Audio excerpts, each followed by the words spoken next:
survived the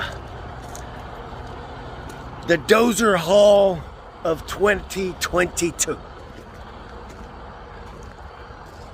Trailer's just fine, guys, I promise. I made some people really nervous. Maybe I don't know. But we made it. We did good. We did good.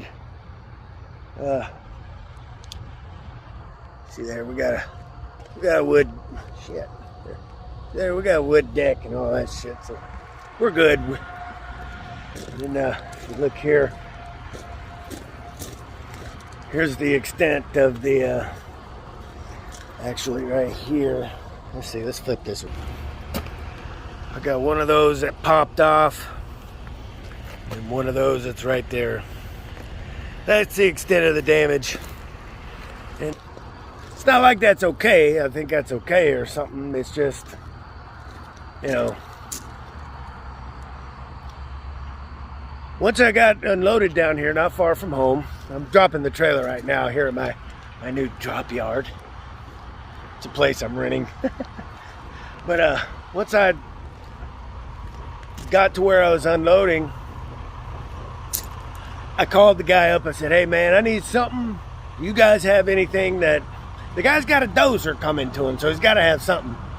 I said, hey man, you know, you got anything that we could... any kind of like rubber mats or something we could throw on my ramps? I kind of fucked my shit up getting your dozer.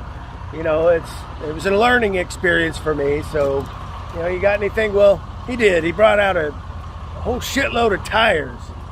We put them all the way down the ramps, drove that dozer off, and it worked out perfect. So he was upset about it. He's like, man, that sucks. I was like, man, don't worry about it. I said it was a learning experience for me. I had researched this thing, and well, I'll tell you this.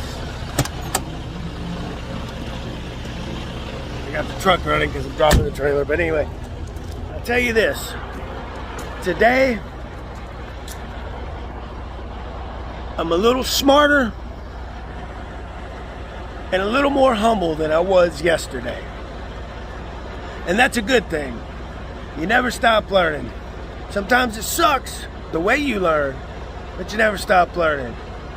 So I'm gonna drop this trailer. I'm gonna go to the house, see the wife, and have a good weekend, everybody. Bye.